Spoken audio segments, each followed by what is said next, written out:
This argument is, you may have heard of it. Some people think that it's got a defeater to it. I've looked at the defeater, and it's called the logical problem of evil. Now, there's two versions of the problem of evil. One is the logical problem, which says that you have a deductive argument that ends in God does not exist. What we mean here is that it's impossible for God to exist. There exists a logical contradiction with evil and God's nature that makes the case that God doesn't exist. The other view, which is the one that's, I guess, more debated in philosophy, is the evidential problem. And the evidential problem says there's this evidence that makes the case that God is more likely doesn't exist because of all this evil.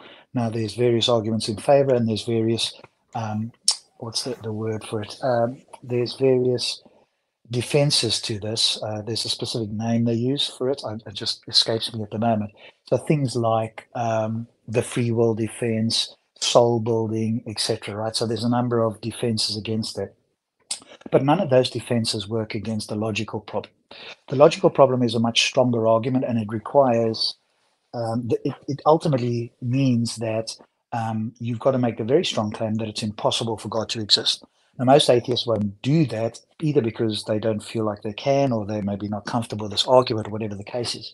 But it does rely on the interlocutors agreeing that God is maximally powerful or omniscient. If they, you don't have to quibble too much about that. I mean, most people realize that God won't do something that's logically impossible, or can't do something that's logically impossible.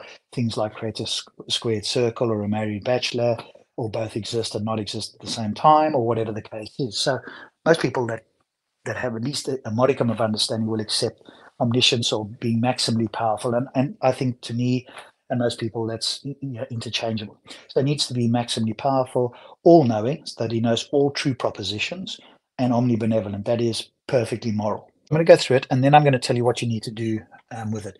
So it goes like this. Logical problem evil. Premise 1, if God exists, then God is a morally perfect being.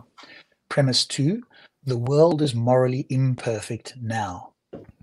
Premise 3, if God is a morally perfect being, then prior to God creating anything, the world was morally perfect. That's a very important one. Each one of these are very important. They build on the next one. Premise 4, if God is a morally perfect being, then his actions cannot decrease the degree of moral perfection in the world. Premise 5, if prior to creating anything, the world was morally perfect, and the world is morally imperfect now, then the actions of God has decreased the degree of moral perfection in the world. Yes. Now, there are 5 conclusions that lead to a final conclusion, but I will summarize it as follows. There is a logical contradiction if you accept all 5 of these premises, and the logical contradiction is that his actions cannot decrease the degree of moral perfection in the world, and that his actions has decreased the moral perfection in the world. And therefore you have a contradiction, and God does not exist. So the important things, if you're going to present this to somebody, is to clarify what you mean by morally perfect. So by morally perfect, I mean at least, and you want to get agreement, that it's action. So morally means action guiding norms. So it's statements that guide our actions, or another way you could phrase it is something that ought not be done, right? And when you say ought not be done, you're only ever talking from God's point of view. Don't let them try and sidetrack you by saying, oh, well, we humans think differently. We could, no. This is not about the humans. This is simply about God itself, right? And more sophisticated interlocutors will agree that the moral essence of God being a moral agent, his essence, that is his nature, is what makes things good. So whenever he makes an utterance, or he brings forth any action, then that action is a result of his nature, right? Because otherwise you could run the Euthyphro dilemma, which we won't go into now, and that's problematic. So they want to say, more sophisticated people that understand this slightly better will want to say that it's his nature that makes everything good, because you don't want to peel outside of God. That means God is subject to something outside of himself. So what they want to say is he is good, right? The God himself is good, and he's a moral agent. Otherwise he couldn't issue moral commands.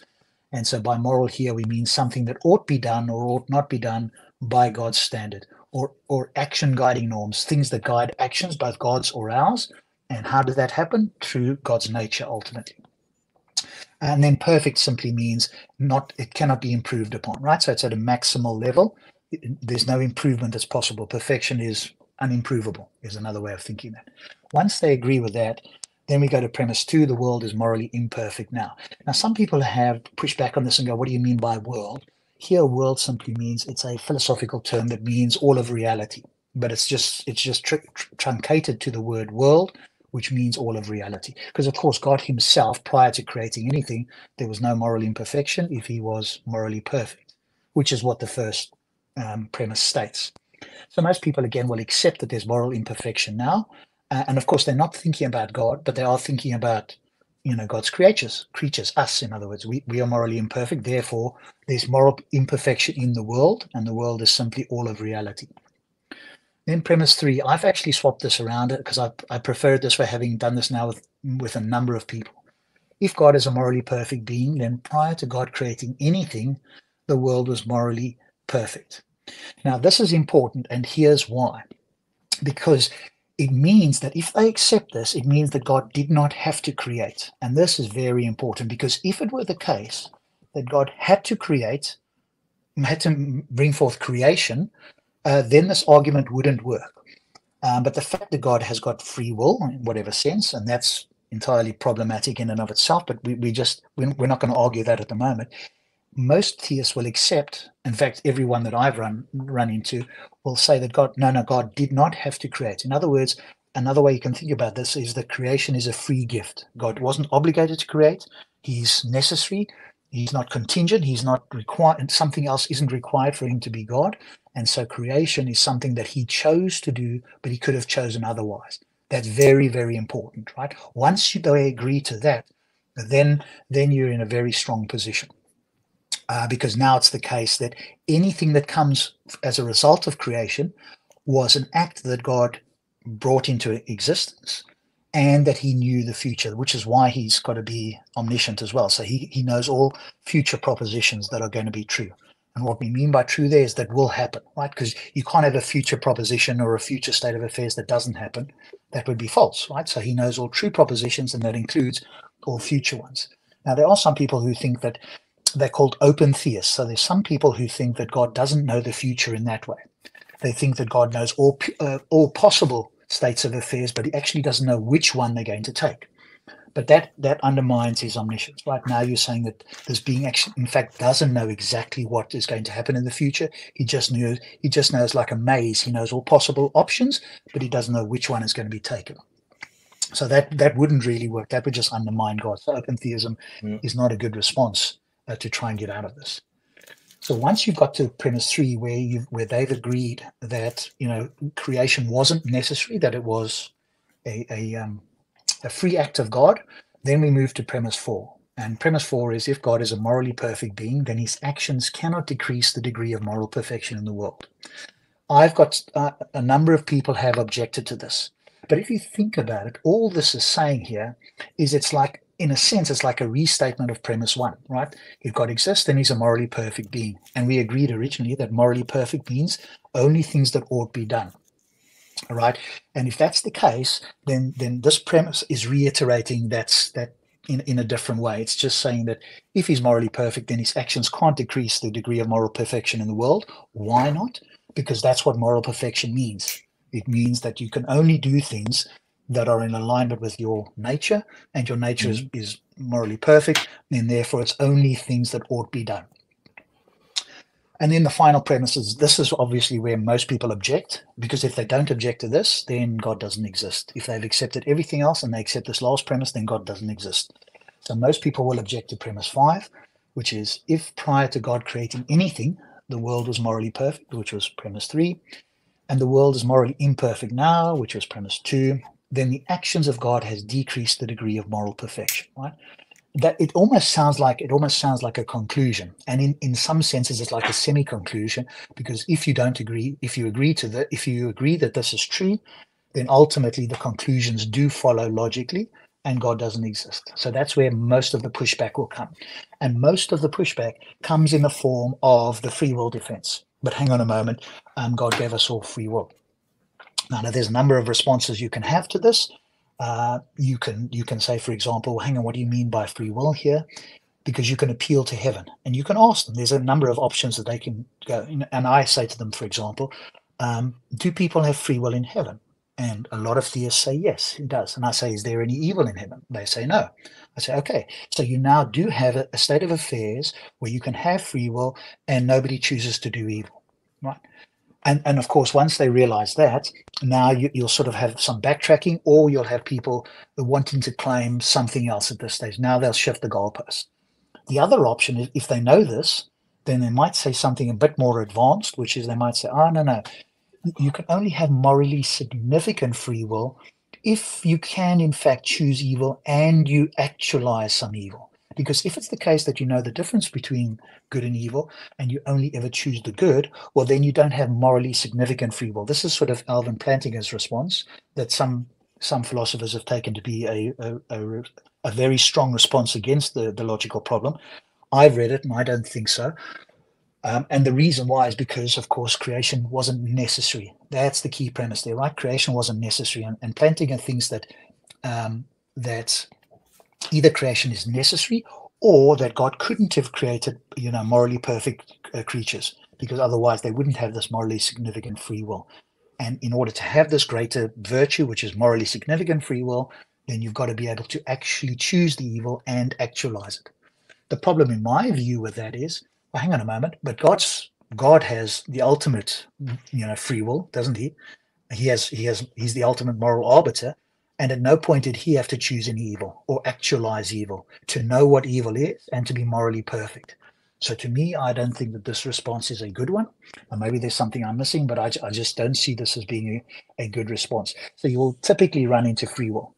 The problem with free will, apart from anything else, is, like I say, is that creation had to happen.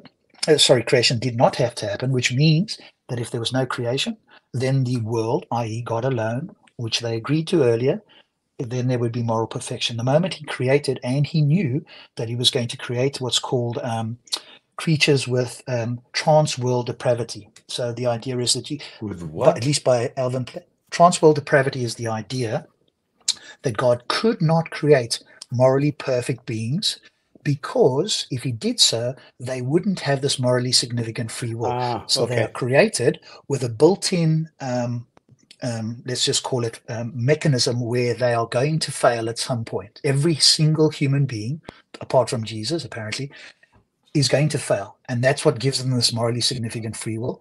And that's better than a world where they only do the good. Now, that's a more advanced response. You won't hear that from most people. You probably hear, well, you've got free will, and then you can just explain to them, just ask them about heaven. And if they agree that heaven doesn't contain evil and has free will, then, of course, their objection about having free will on earth, by their understanding, wouldn't work. But the more advanced version is this idea that you don't have morally significant free will. And the significance there is that humans have to be built non-perfectly so that they have this ability to choose. And that's a greater virtue than just having, let's just call it, standard free will. This morally significant free will is greater than having a standard free will. But then you can't run the heaven example, because they're just going to say, well, hang on a moment, in heaven, you don't have morally significant free will because, there is no evil in heaven. You could point out that then heaven is undermined. Then you have a state of affairs that's supposed to be greater than earth, where in fact you have a seemingly lower level, a lower virtue of free will. But you can also point out that that's not necessary for God, right? And the problem here is, what they want to say is, well, hang on a moment, God's created this free will, and there's a greater good that comes from this. Right? That's what people want to say with a free will. Yes, there's free will. Yes, there's some evil, but actually there's a greater good. But that doesn't work here for this problem, because the moment there's any evil, there's a reduction in the degree of moral perfection. And that's exactly what this argument sees. If there's any reduction in the level of morals in the world, then God cannot exist. And what I think a lot of people, to my mind, confuse is that, hang on, you can have this evil, but there's this greater good. But remember that he was morally perfect before there was any creation, and you cannot improve upon moral perfection. Right, so the whole idea of creation, at best, if you were to give it the best thing you could possibly steel man it, is that you've got some evil to bring you back to moral perfection, because you can't improve upon moral perfection. But then, of course, you have this evil which wasn't necessary, and and God did not have to do this. And prior to creation, there was no evil. So, to my mind, none of those arguments work. And so, this is the reason why I think this is extraordinarily powerful if you go through it and you understand those points. Have you come across any theists who have rejected the premise that God could choose not to create? And the reason I asked that, oh, you haven't, because I'm sure I heard, I'm pretty sure it was a presuppositionalist who was talking about how it's because it's like it's a God property to create, therefore exactly. There's a problem with this. I have heard this response, right? Okay, so let me pass that out very quickly for you. So there's a problem with this. If you're saying that one of God's great making properties is that he's a creator, then the question is the following: is he the greatest conceivable being without actualizing the attribute of creation or not? This is a yes or no. If the question is no, he needs to actualize, what that entails that he's contingent on some actualization.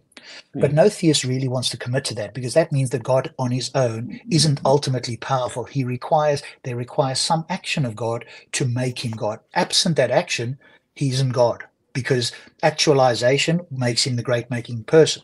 So what they want to say is that he has an attribute, but he doesn't need to actualize it. So you just need to ask somebody who says, well, hang on a moment, he's a creator and that's a great making property. Then all you have to ask him is he the greatest conceivable being having the property, or does the property need to be actualized? If they say it's just having the property, well, then he doesn't need to actualize the property. He has the ability.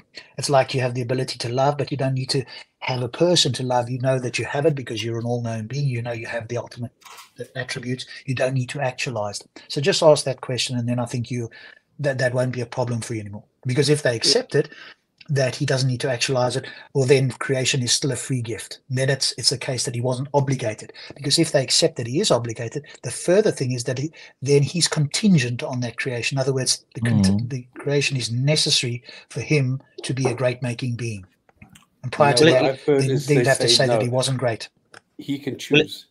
And it's funny, it's for the benefit of mankind that he does it, because he's so kind and so wonderful that he's giving the opportunity to the people that he's created to go to heaven with him.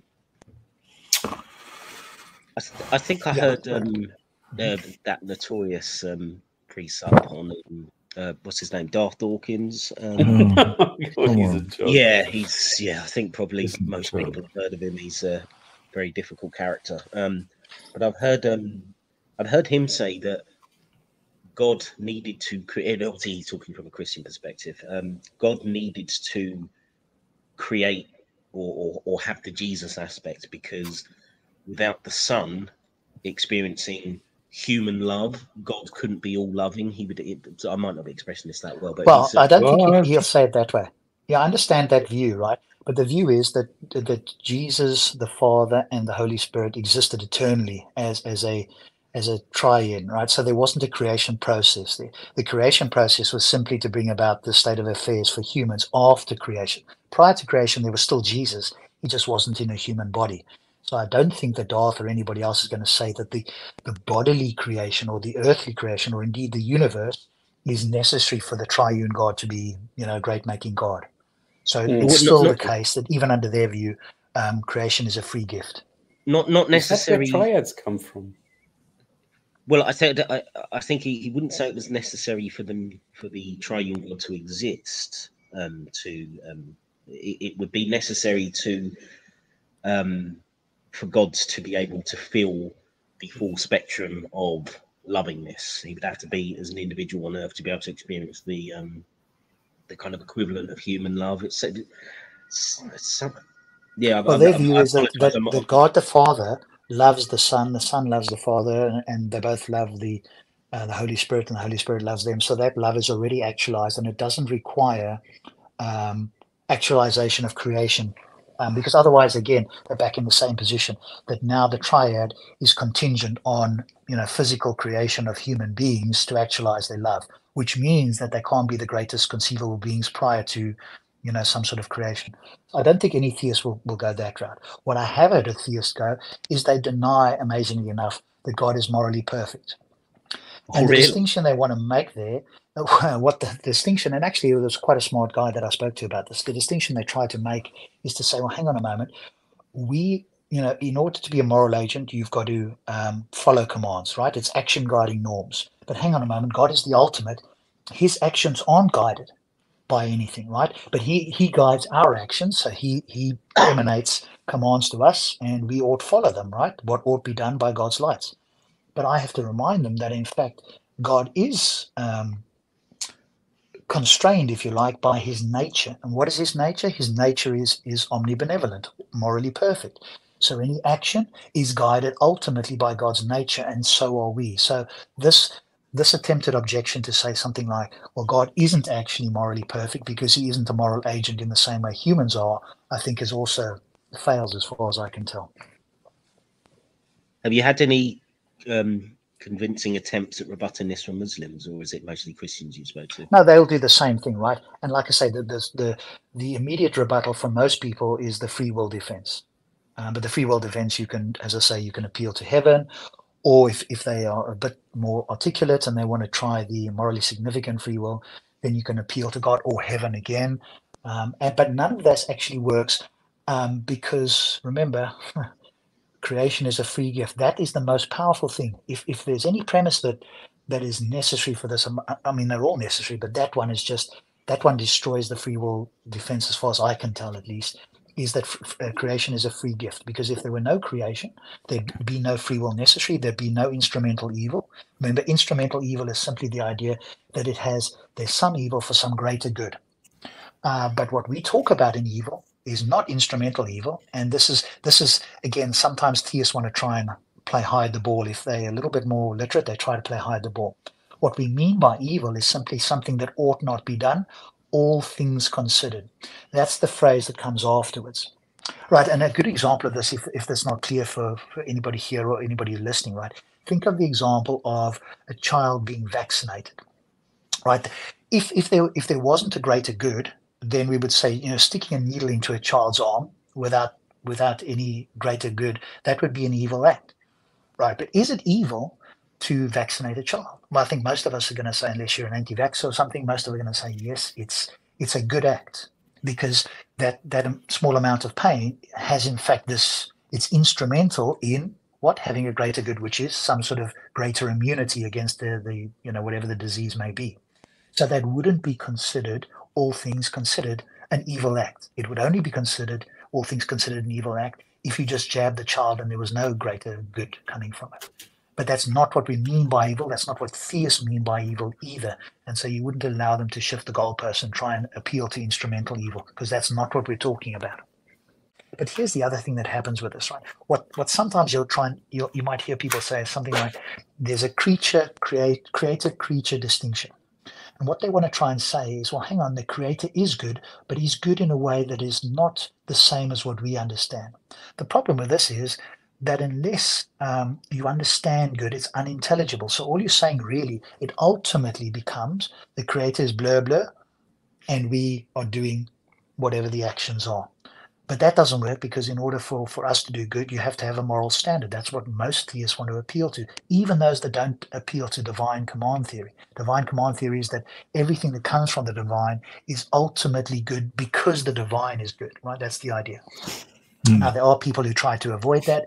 I think that can be problematic for them, but there are a few people out there that don't want to claim that. But most theists will say, well, God is the ultimate standard and he's divine. Whatever utterance he makes is ultimately good because his nature, who he is as a being, is good. That doesn't tell us a lot, but we don't need to go into what the good is at the moment or how they know that it's good. All we have to get them to agree is that God is morally perfect, right? And then the argument can proceed from there. And we just define moral perfection so that they don't try and change things. You might hear things like, oh, it's a privation of good. All I have to ask them, is it an action guiding norm? Because again, this is just muddying the water. You've got this idea of privation, right? Good is like the thing that exists, and evil is simply a privation. It's like taking away from the good. The good just is, the thing that exists in existence, and the evil is just a lesser version of this, right? It's a privation is the term given. But Rob, that I just keep asking them if it's an action guiding norm. Exactly, but this takes hours to do this. Well, I mean, typically I'll have a discussion. Sometimes I have with some interesting and honest theists. It has taken more than an hour. Sometimes it'll take 10, 15 minutes. All I need them to agree on is ultimately the first 3, perhaps 4 premises. I know they're going to reject premise 5. Sometimes they reject premise 4. And like I said, the other day, they rejected premise 1. So it can take a while if they try and reject any of the premises. Okay, but that's why you've got to just be clear on what your standard is. Because I would suggest the baby version? using the baby version, where you just say, okay, look, before God created, was it morally perfect?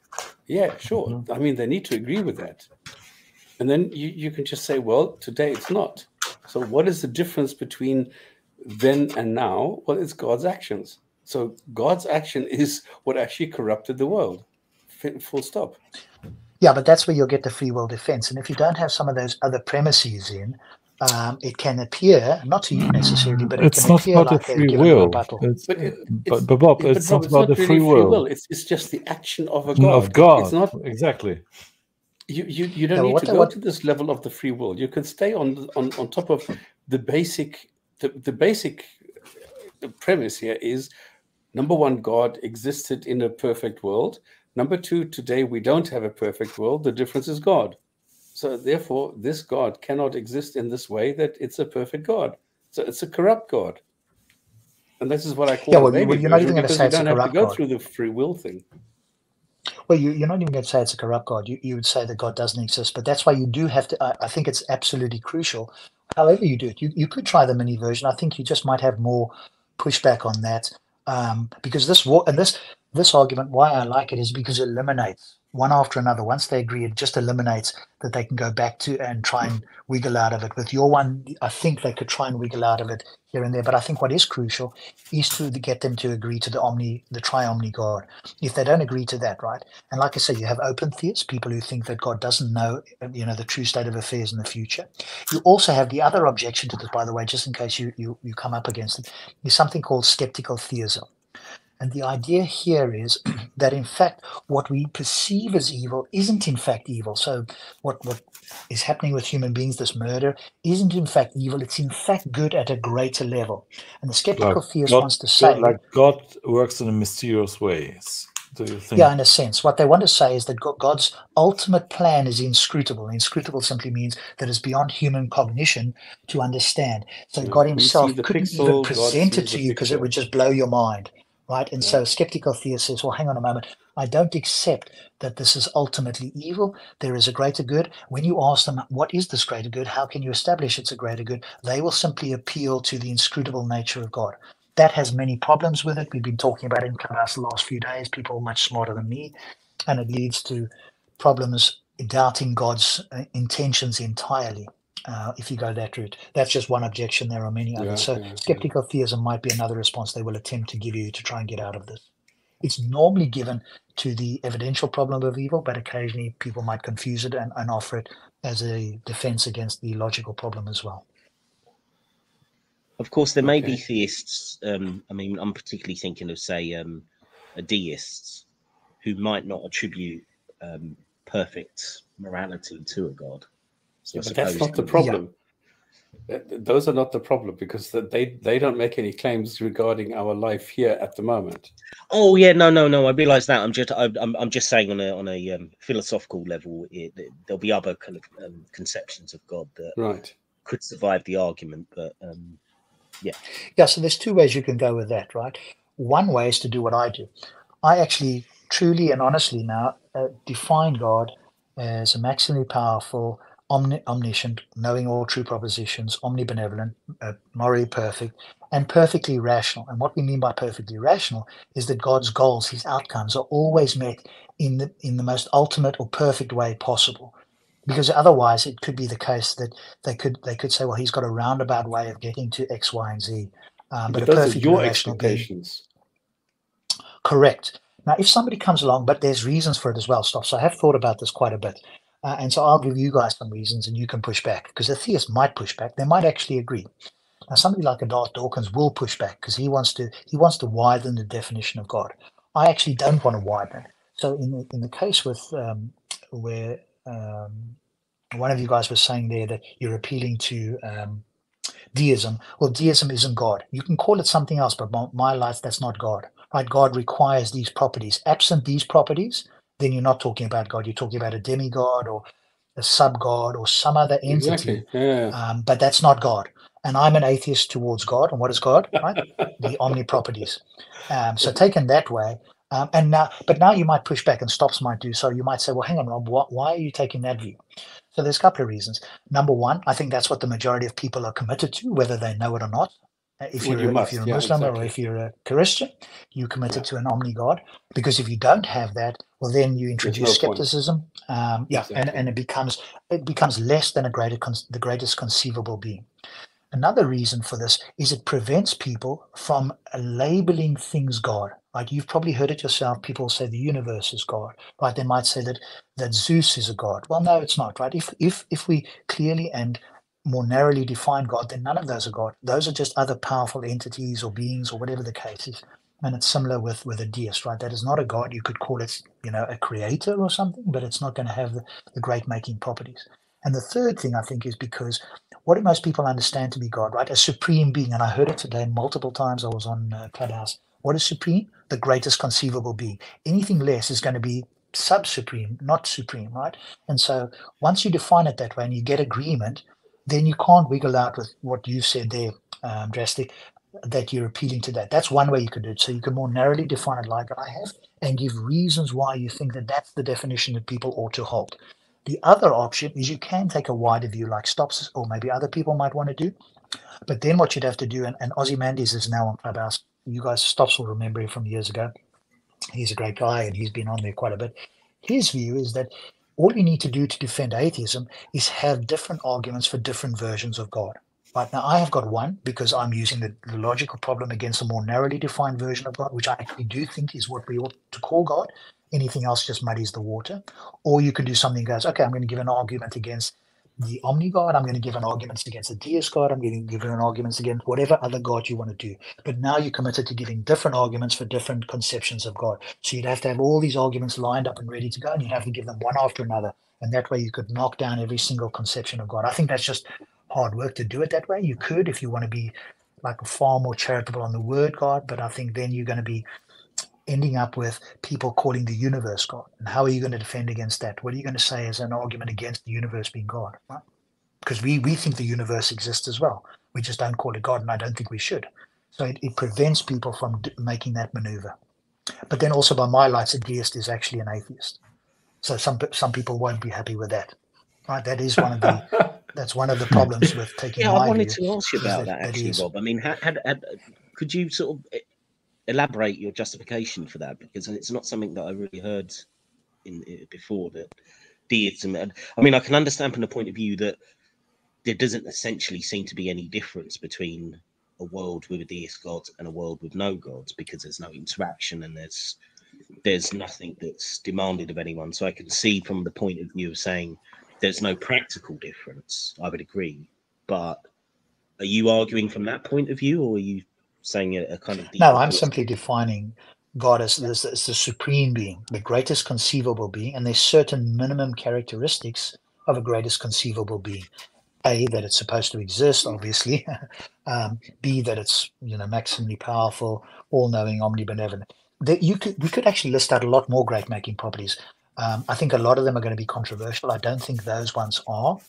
And once you accept that God is the greatest conceivable being, well, then it rules out deism, because that God, by definition, couldn't be the greatest conceivable being, because you don't have access to those. Well, you don't have access to those great making properties. Now, if it were the case that God, but the other thing that I think is a great making property as well, and that this is actually debatable, but I think most theists would agree, is that it's a personal creator. Right, an impersonal creator, I think, is not as great as a personal creator, because a personal creator can communicate with its creation, and therefore give them this information about itself, such that they would know that it's a supreme being. Because you could have a deist God that's powerful enough to create the universe and then cease to exist, or you could in fact have a supreme being in some way, but you've got no access to it. So what is the greatest conceivable being? One of those is to communicate personally, such that you would know that it's the greatest conceivable being. Otherwise, it's hidden in mystery. And what's greater, a being that's hidden in mystery, or a being that reveals itself as the greatest conceivable being? But if Robert, the atheist could argue, sorry, stop. So just say a deist could argue that if the God has no interest in having personal contact with them, then they would still have all these properties. It just chooses not to use them, to act on them. Yeah, but you couldn't establish that, right? You couldn't establish that, and that's where we get into a discussion on the great making properties.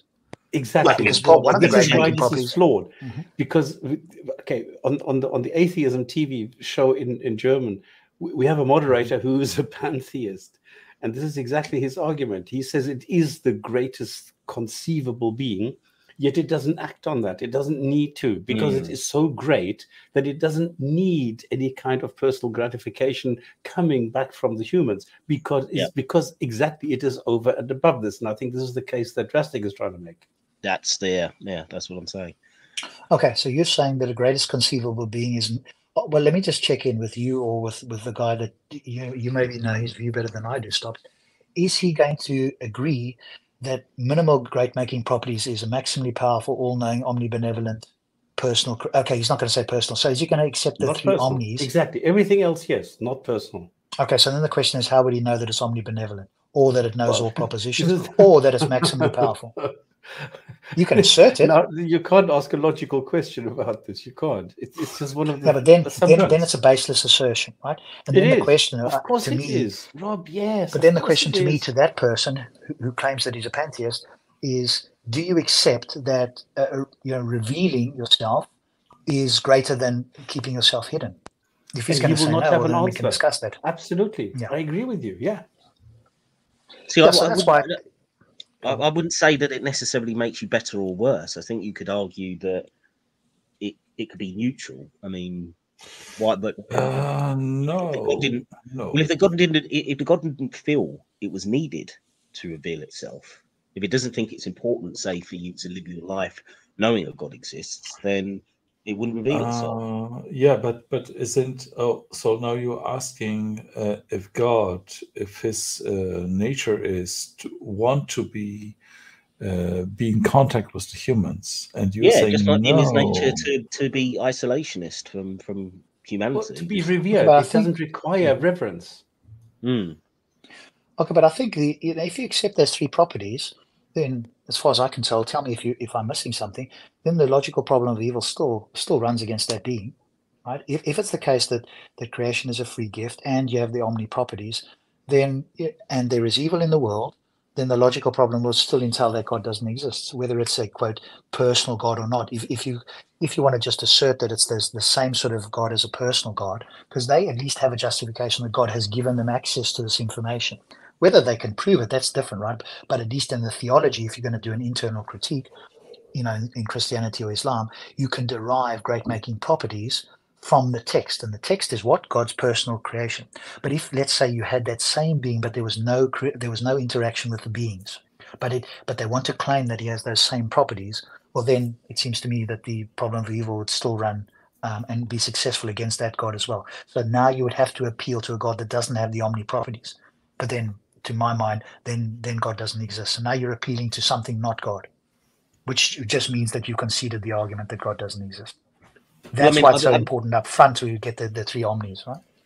Yeah, I would agree. I mean, if you're talking about being perfectly moral, then yes, you still got it would still fall foul of the same argument. But I would say that I could see potentially someone arguing from the point of view of saying, okay, maybe God isn't morally perfect. They are maximally moral in the same way that they'll say they're maximally just or maximally loving, and maybe have some kind of conception of it.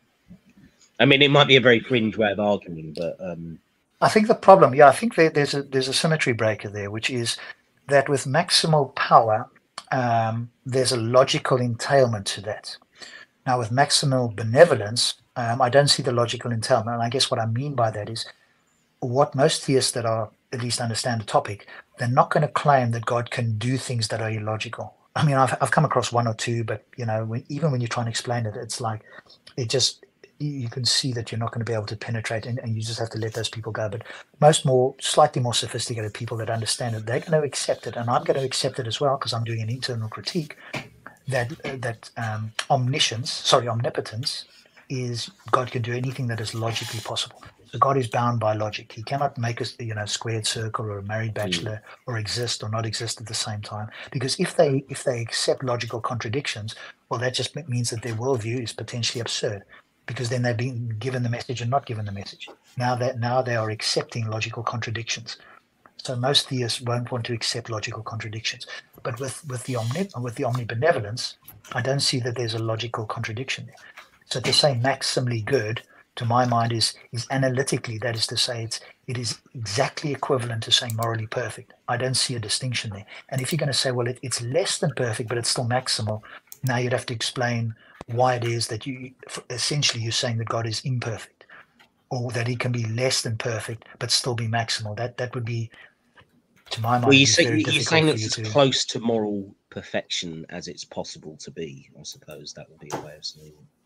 Okay, but what does that actually mean? What does that mean in reality? Does that mean that God can in fact do something that's morally imperfect, or what's the logical bar? Because remember, this entails God's nature. So I guess the question is, what is it that prevents you from saying that he's logically perfect? Well, I suppose, just off the top of my head, I can imagine an argument that would say something like, I suppose it would bend back to something like their concept of libertarian free will. So they would say the result of having free will is that you're going to have some outcomes that are going to be less than morally perfect. So therefore, in order to allow that to happen, allow human beings to exist, there has to be this step down from moral perfection. And maybe God deems that that's a trade-off worth having. Yeah, but then the question is, was creation necessary, or was it an act of free will on God's part? It would depend how they're defining God, I suppose. Yeah, I hate to be that guy, but I'm going to come in here. No, we're at the 2 hour mark. Do you guys want to keep going? Great. Yeah. Do you guys want to go a bit more? I'm up to you guys. I just thought I'd present it to you. We could talk more about it, and you can offer rebuttals. I just don't think that any of these sort of rebuttals work. And like you say, you might have to redefine God to get out of this. That's what some theists try to do. You might have to redefine evil. I think these are all slippery maneuvers that don't actually address the argument. So I've presented this to theists who, think that they know their stuff, and I've just not heard a substantial rebuttal. Because if creation is a free gift and God is morally perfect, that means that creation wasn't necessary. So free will or any of those sort of arguments doesn't seem like it's necessary. And the trans-world depravity planting his argument doesn't seem to work to me either. Maybe I'm missing something. Maybe there's like a nuance that I haven't seen or heard of. That's entirely possible. But currently, I don't think there's a defeater, at least to my mind, to this argument. No, I agree with you. I mean, I'm kind of trying to play devil's advocate a little bit here with the that's fine. No, that's fine. But no, I mean, I remember when you first sent that to me, I thought it was a really solid piece of logical thinking. I agree. I don't really think you can get out of it, and certainly not for any traditional monotheistic, Christian, Muslim, Jewish. But I think what will happen, I appreciate that. And I think if you want me to, like, stops, I mean, okay, it won't help in German unless they're prepared to hear an English speaker, or, if you've got it on the Discord server, just invite me. I think you'd have to ping me on Clubhouse though, Drastic, because I don't really go on Discord much anymore. But I'll present this to anybody, because I'm aware of those sort of responses that you've uttered there, and I'm quite aware now of, I won't say everything, but most of the responses that most people will try and bring as a attempted rebuttal here. And I think there's strong answers against any of those attempted rebuttals. So it's one thing to have the argument, but it's the other thing to kind of know what the rebuttals are going to be and how you can respond to those. The 11th anniversary, we've disproved God, essentially. So yeah, we did once again. That's a nice way to celebrate the 11 years of the show. Yeah. Okay, now you can bring out the candles. Yeah.